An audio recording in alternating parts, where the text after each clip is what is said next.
I have my friend Nick Demora here. Hello. And we have a special announcement.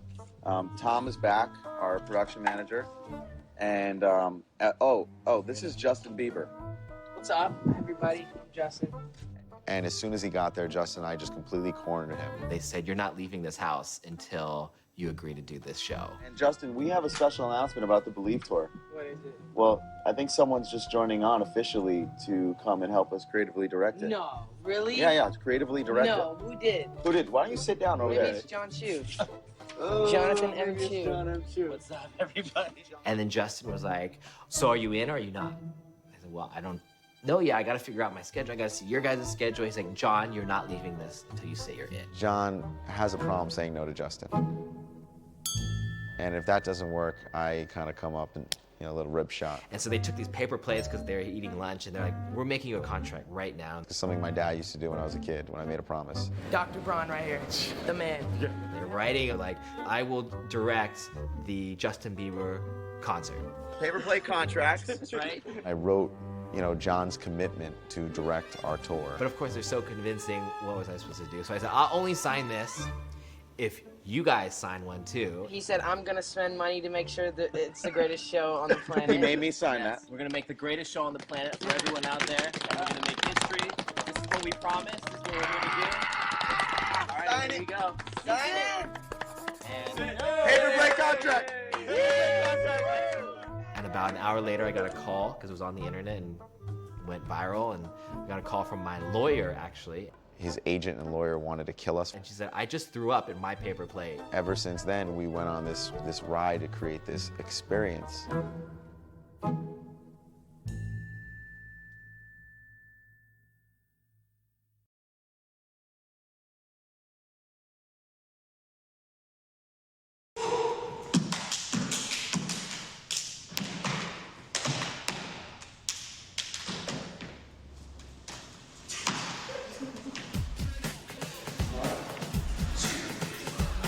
We have a relationship to where we have really good communication. So I'm like, Justin, this is what you're doing. He's like, why are we doing that?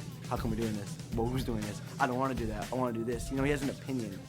And I'm going up while this is playing. That's why I want. Yeah. Justin wants to make sure the lighting is right. He wants to make sure the music sounds right, the stage is right, the dancers are right. He wants to be a part of everything.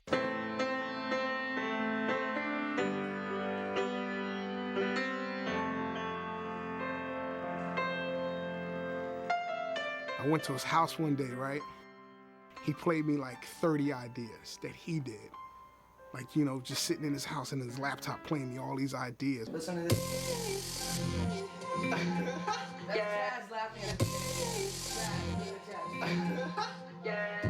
And I told him, I said, one day you're gonna produce your own album. One day. Because he has it in him. The gift is in him. And people can say what they want to say about that guy. The kid is talented. I see this.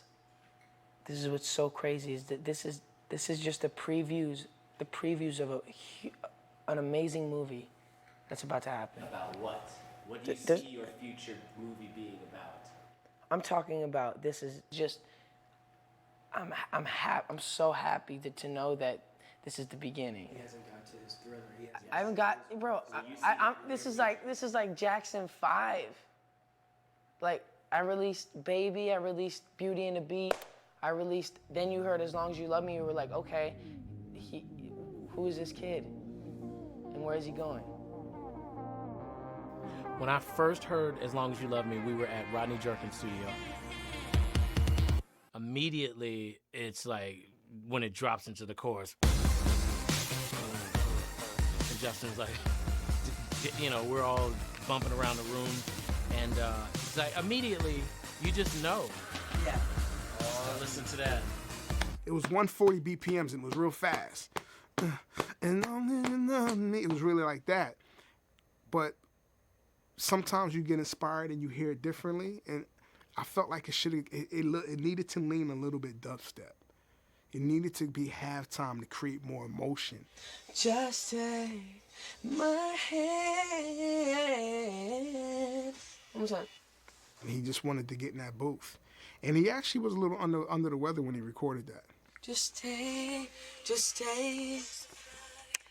just take. I got it.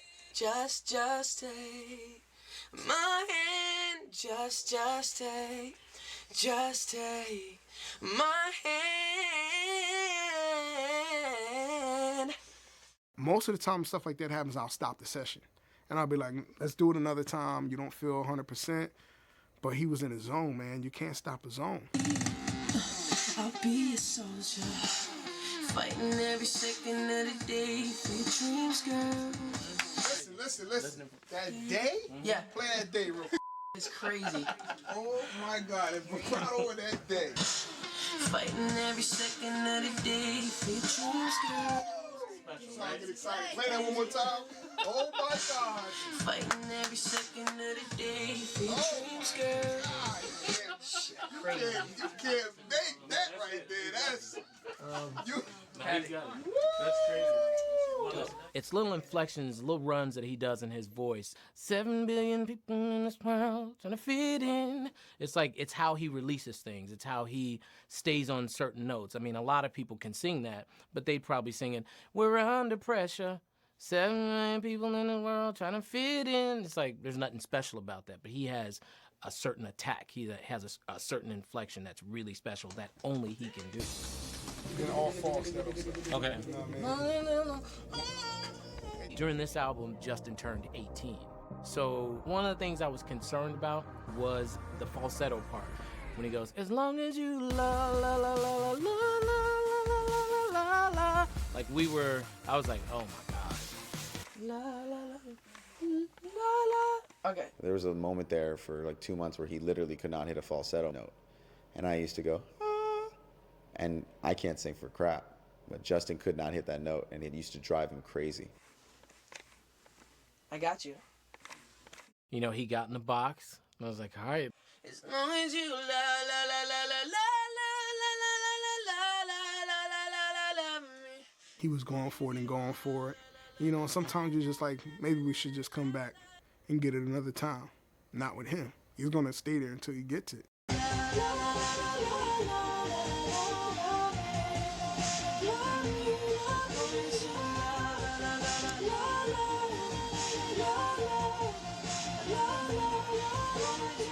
Greatness will go finish something.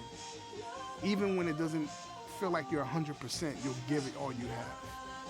It's the equivalent to being on stage sick and you throw up, but you're still performing. It's the equivalent to Michael Jackson on the Soul Train Awards dancing in a wheelchair.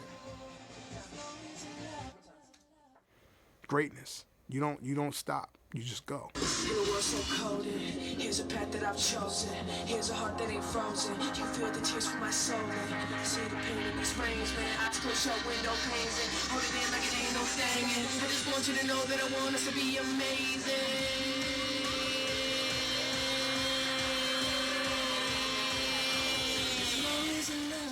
Justin did a rap before we put Big Sean on it. Justin rapped on it.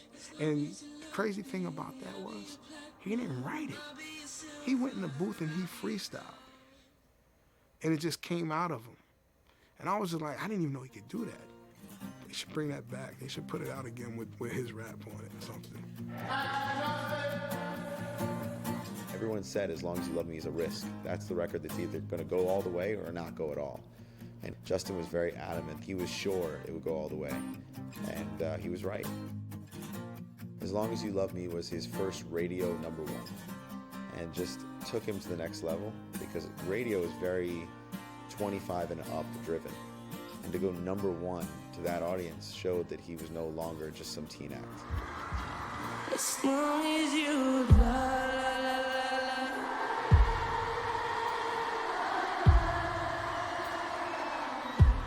As long as you love,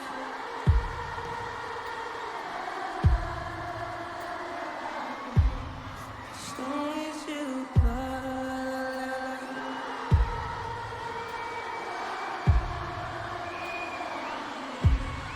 as long as you love,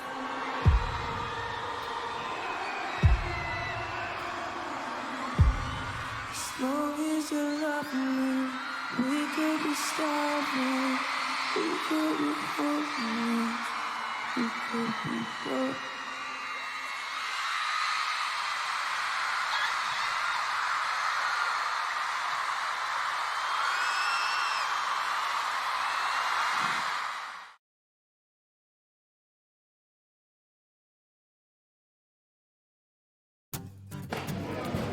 assembling the show for tonight. We come in at 3:30 in the morning, mark the floor. At 4:30, we have the first rigging call and start production load in at 7 o'clock. We build the stage on the far end while we build the lighting truss. Lighting truss and the fly gags go up in the air, and the stage rolls into place around lunchtime. The plan from the beginning was to encompass the entire floor, to go as far wide as we possibly could and higher than the normal show production. The concept was to involve the audience not only on the floor but up in the stands as well. And when the show's done, we do it in reverse. We have to clear the audience, clear the chairs, roll the stage back to the far end of the arena, and lower all the equipment, load that out, break down the stage, and then put it all on those 18 trucks that we came in the morning. how many times do you think you will do that by the time you're done with this tour? I would say easily 200, 250. That's what I said. Nice.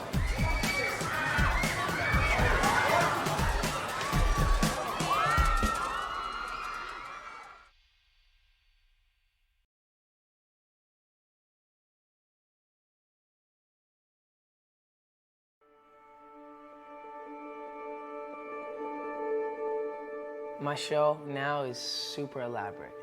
I come out in wings, and I got crazy lights that just blow me away. They're all to the beat, and it just blows my mind.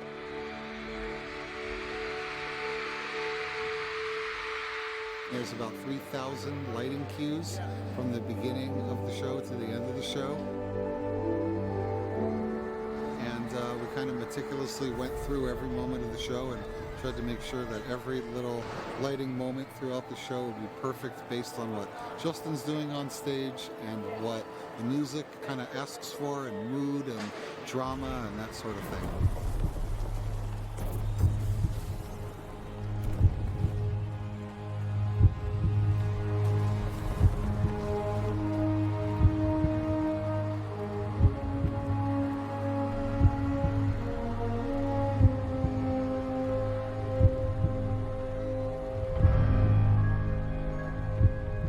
Lighting enhances the mood.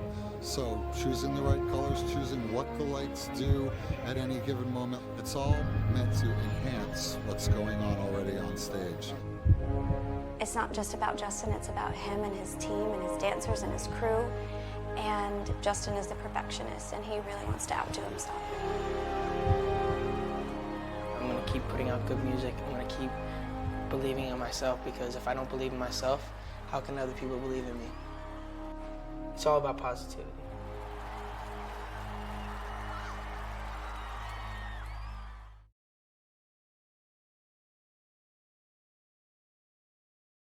Were you freaking out when he started to get more tattoos?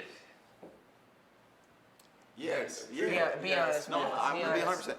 He's Be honest. listen. He might be a young man, but he is a young man, and I know that a lot of the decisions I made at 18, 19 are not decisions I'm super proud of today. And I'm trying to explain to him, although it might sound like the greatest idea right now, you might not agree with that decision when you're 30. But look, at the end of the day, that's part of being 18, 19. You know what also? There's different type of personalities, right? So therefore, your personality is not really like you didn't want to get a bunch of tattoos. That wasn't your personality. My personality, I grew up with my dad holding me as a baby with tattoos on his arms, so that's all I saw.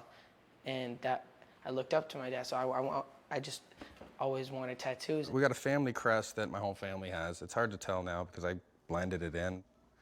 Most of the ones, the castle, he took the castle. I had the castle first. What's your favorite tattoo that you have? My favorite tattoo? I have two. This one right here is my mom's eye, so she's always watching over me. I think that's really special. This was also my favorite because I was 8 years old. I was in class, and I was literally just drawing this cross with the world in it. I thought I wanted to get it tatted when I was older. I started getting tattoos pretty young. They were weren't so accepted back in those days, but I just think it's just different places you've been in your life. And it's art. I like the art on my arm. I think that the women also like the art on my arm. Has your mom ever disagreed with you on what you've done? At first, she was really against the tattoos, but then she started really liking them. Especially, I got one on my back. It says, your word is a lamp for my feet and a light on my path. Psalms 119, 105. And it was the first memory verse my mom ever taught me. And basically, I would learn. I was 6 years old when I learned this memory verse, and I had to learn the actual scripture too, Psalms 119, 105. And every day I would learn a new one, and I had this calendar chart. And if I memorized it, my mom would put a gold star on the calendar. And so I was like so eager to learn these memory verses. And finally I filled up the book, and we got a toy. And that was just my way to get closer to God.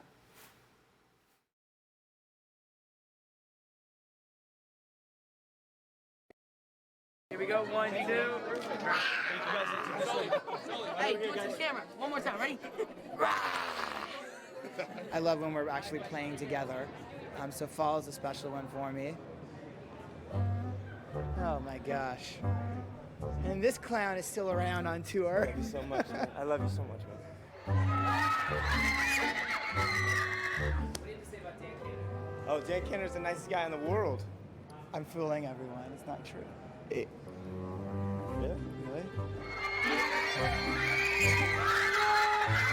Honestly, this is what I always say. If you'll be so kind and let me interrupt. I don't know what to do. I don't know what to do. Right now. I'm out of here. Dan Kenner's probably the 856th greatest guitar player in North America. Thank you, I guess. But you're like the 87th best musical director. Thank you, proud Ryan. of you and everything you're doing, man. Thank you. Got all It's these nice to lights see out you. here and they're here for you, dude. And I appreciate everything you do day to day. The star of the show right there, right good. Love you. I love you. Receive That better was than super, Dan. super creepy. Thanks for. All right, now it's much. We're Now there. I gotta tell you guys something when the camera's off about her husband. Oh, great. All right, John. We have no chemistry, as you can tell. You gotta smile for at least a second, all right? Here we go. Look right here. Smile nice and big. 1, 2. Yeah, of course. Right over here, sweetie. Right this way, guys. Right this way. Right over here. Hey, all right. Don't cry too much.